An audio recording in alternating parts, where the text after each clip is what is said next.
Épisode numéro 281 de Digital pour tous. Un beau sujet ce matin, sauver des vies avec les nouvelles technologies, avec les applications, avec l'intelligence artificielle. On en parle tous ensemble. C'est Séverine qui m'a envoyé gentiment quelques petits textes et je me suis dit tiens, ça pourrait nous faire l'introduction de ce podcast. Séverine nous dit aujourd'hui, beaucoup de technologies intègrent de l'intelligence artificielle. Que ça soit notre smartphone, l'Internet des choses, le fameux l'IoT, la blockchain, et beaucoup peuvent être un bienfait pour l'homme. Sauver des vies avec l'intelligence artificielle, oui, ou du moins aider l'homme à sauver des vies. On part bien sûr des intelligences artificielles pures, notamment dans la santé. On intègre un grand nombre de données, de data sur les patients. On les sait croiser avec des données historiques actualisées. Et ça peut aider, par exemple, les oncologues dans le traitement du cancer.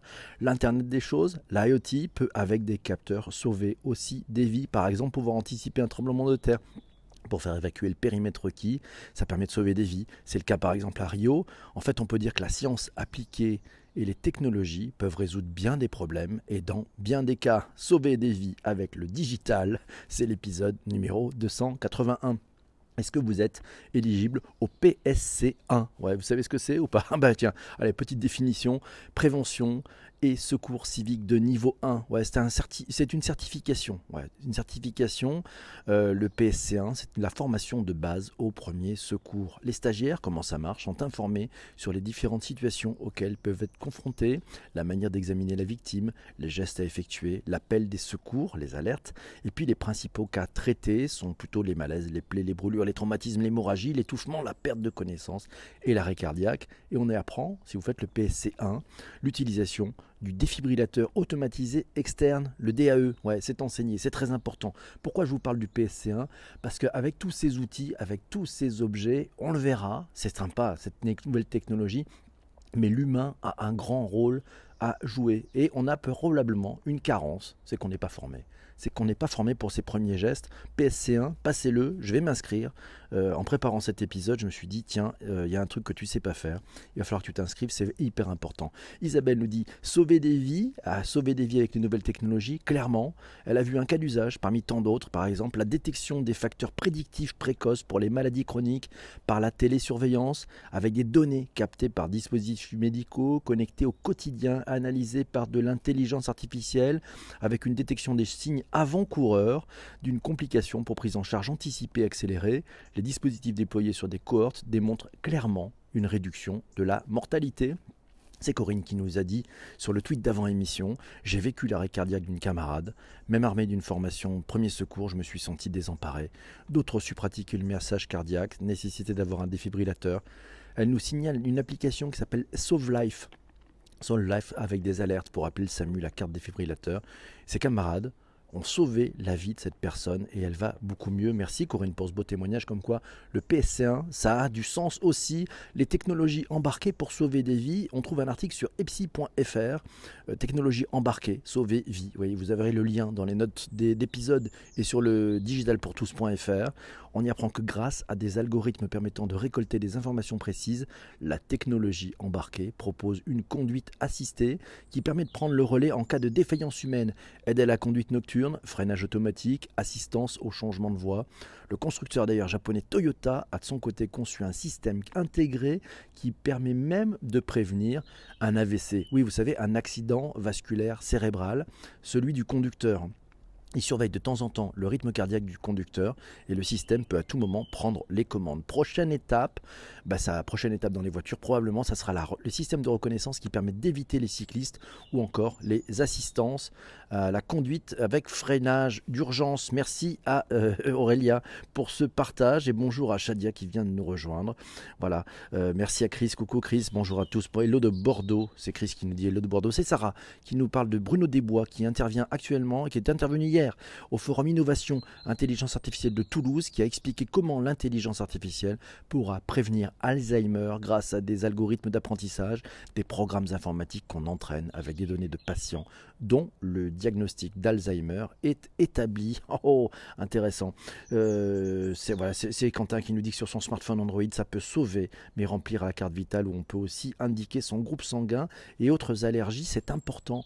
Oui, indiquer ces informations médicales, elle reste normalement sur votre smartphone, mais ça permet quand même au premier secours de pouvoir vous aider, de vous filer un coup de main. On verra ce que permettent aussi vos mobiles pour prévenir les secours et pour aider aussi dans certaines situations. Utiliser la technologie pour sauver des vies, une nouvelle initiative majeure, on trouve ça sur univadis.fr.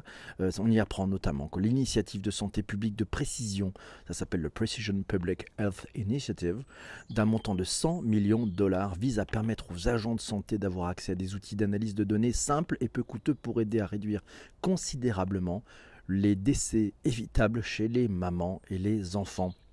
Le but de cette initiative, c'est autonomiser les systèmes de santé communautaires et les agents de santé de première ligne grâce aux innovations en sciences des données, comme celles basées sur l'intelligence artificielle et l'apprentissage automatique. Eh ouais. Séverine, elle aussi nous dit un autre exemple. Je me rappelle au Brésil, lors d'un fléau d'un virus porté par les moustiques, l'adéquation entre sciences appliquées et machine learning ont pu identifier les édifices d'insectes moustiques porteurs de la maladie. Merci Corinne pour ce partage. Des vaccins ont pu être développés et avec la création d'une application mobile, ils ont pu cartographier les lieux où les espèces étaient les plus répandues et ainsi protéger la population. Ah, intéressant de protéger la population. Merci beaucoup Isabelle pour ce partage aussi. Thierry Picard nous dit sur Twitter, en tweet d'avant-émission, il nous dit des chercheurs de l'Université de Californie ont mis au point un algorithme à même de repérer de très petites hémorragies cérébrales, une avancée majeure pour la radiologie. Tant poser un diagnostic sur cette pathologie peut être complexe. Oui, c'est un article qui sera à lire d'ailleurs sur l'usine digitale grâce au deep learning. Cet outil pourrait simplifier le diagnostic des hémorragies cérébrales. Et c'est Shadia. Bonjour Shadia et merci pour ce partage. Shadia qui nous dit « Je pense que les objets connectés, les montres, les applis peuvent sauver des vies ». Elle nous signale un article de franceinfo.tv, franceinfo.fr qui nous rappelle le cas de Noémie en 2018. Objet connecté peut aider à analyser la situation de détresse avec objectivité. Je vous ai mis le lien de cet article dans les notes d'épisode. Et c'est Shadia qui nous signale aussi que le PSC1, on peut le faire aussi avec de la réalité virtuelle. Ah, ce fameux PSC1, vous savez ce que c'est? Prévention et secours civique de niveau 1. Et oui, c'est prévention et niveau civique de niveau 1, tellement important, je pense qu'il va falloir qu'on y passe à peu près tous, mais c'est plutôt une bonne nouvelle. Séverine nous dit, on peut aussi parler des drones qui, mariés avec de l'analyse de l'intelligence artificielle, peuvent analyser des personnes lors d'inondations ou bien aider lors des incendies avec l'analyse de cartographie exacte fournie. C'est vrai que c'est possible et c'est Corinne qui nous dit qu'il nous signale 7 applications pour sauver des vies. C'est une formation au premier secours. Vous trouvez ça sur le site de mbamci.com. Vous aurez le lien dans les notes d'épisode. C'est promis. C'est l'application qui sauve 2.0. C'est l'application de la Croix-Rouge. C'est une bonne application. Sinon, il y a une application payante qui s'appelle Salvom. 4,99 pour un accès à un contenu intégral avec une application qui est ludo-éducative sur iOS, Android, PC, tablette, smartphone. Elle permet d'être formé directement à la partie théorique du PSC1. Salvom, ça propose un parcours de formation composé de plus de 200 mises en situation réalistes et plus de 1500 retours pédagogiques avec la mise en place d'un algorithme qui permet d'adapter son parcours en temps réel en fonction de l'évolution de son niveau. Sinon, Staying Alive permet, à travers son système de géolocalisation, de localiser près de vous tous les défibrillateurs qui ont été signalés dans un rayon de 1500 mètres. Staying Alive. Alors sinon, Sauve Life. Ouais, on en parlait de Sauve Life. Merci Isabelle pour ce partage aussi. J'entends le débat entre les bénéfices et la crainte des usages des données de santé. Ah, peut-être, on entend souvent peut-être ce débat. On parle de Sauve Life. Sauve Life, c'est l'application pour sauver des victimes d'arrêt cardiaque. Oui, on trouve ça sur 20minutes.fr. Un article qui nous en parle. Lors d'une urgence cardiaque, le SAMU met environ 13 minutes pour arriver, mais les chances de survie diminuent de 10% par minute sans massage cardiaque. L'application Sauve Life a été créée par le SAMU de Paris. Elle permet de réduire ce délai et donc de sauver des vies. Seuls 5% des personnes survivent aujourd'hui à un arrêt cardiaque. Avec Sauve Life et son inscription d'un maximum de sauveteurs, c'est primordial. Et là, il a perdu sa voix. Pardon, je vous prie de m'excuser. Voilà, c'est Quentin qui nous signale plein de choses sur Sauve Life parce qu'il le vit, il l'a téléchargé. Pour lui, c'est le meilleur exemple qui lui vient à l'esprit. L'application, elle demande à des citoyens qui ont plus ou moins de formation de secouristes d'aller porter secours aux personnes ayant fait une crise cardiaque. C'est bien sûr le SAMU qui active le réseau et les aide. Les consignes pour les sauver, 4 citoyens sont mobilisés, 2 qui vont au plus proche de la victime pour pratiquer massage cardiaque et pour avoir un contact avec le SAMU, et 2 autres qui partent à la recherche d'un défibrillateur. Et c'est Sauve Life, même eux même dans le tweet d'avant épisode, et bravo Quentin, tout le monde peut être un citoyen sauveteur, même sans aucune formation, la personne sera guidée par téléphone par les secours. Et oui, c'est pas mal, et c'est Delphine qui nous dit, tiens, pour ceux que ça intéresse, mais c'est sur l'IoT, une vidéo comment les objets connectés révolutionnent la santé, une vidéo à voir effectivement sur YouTube, là aussi, vous aurez le lien pour aller voir cette vidéo sur YouTube. Voilà, c'est promis, c'est mis. Alors c'est Isabelle, tiens, qui nous a fait du reportage hier. Un reportage en direct, c'était à l'Axel, en live du forum IoT organisé par l'Axel hier, un exemple de solution, notamment MoveCare pour les patients qui souffrent de cancer du poumon. Voilà, et on voit avec une détection des rechutes. Voilà, quand la technologie va aider à la santé. Waouh, ça c'est un beau sujet. Allez jusqu'au bout de l'inscription sur Sauve Life, nous signale Corinne. Oui, il faut aller jusqu'au bout de l'inscription sur Sauve Life, c'est vrai, il faut faire toutes ces étapes et c'est Shadia qui nous dit cette application, elle est trop bien. Ouais, voilà. Et de l'IA pour attaquer les moustiques qui vient me piquer. Ah, je ne sais pas s'il y a... Voilà, Sauve Life est dans la pépinière du SAMU, il faut y aller. Et c'est Corinne qui nous signale effectivement, en réponse au tweet d'Isabelle, j'entends le débat entre les bénéfices et la crainte d'usage de santé, crainte et bénéfices du changement et du progrès, peut-être effectivement. C'est toujours ce même débat. Et c'est Cécile qui nous dit, un exemple aussi avec les lunettes connectées de Healthy. Voilà, ça s'écrit E2LCIE, ensuite HEALTHY, qui permet d'éviter l'endormissement en voiture. C'est un de leurs credos, mais pas le seul, puisque justement les risques de chute. C'est Thierry qui nous signale, tiens, Cocorico, O'Quinn, jeune pousse française, ça s'écrit OWKIN. Merci Laura pour ce partage. Thierry a eu la chance de rencontrer cette start-up qui a fait une découverte majeure pour lutter contre le cancer grâce au machine learning. Un petit article d'ailleurs à lire sur siècledigital.fr, je vous l'aurai dans les notes d'épisode, c'est promis. La solution de vidéosurveillance de KeyWatch, c'est Shadia qui nous signale ça. Cette solution aide à sécuriser l'environnement des personnes âgées, dépendantes. Les objets connectés, ils alertent en cas de chute de malaise, suivi des prescriptions pour les malades chroniques. Keywatch.com. Merci Shadia.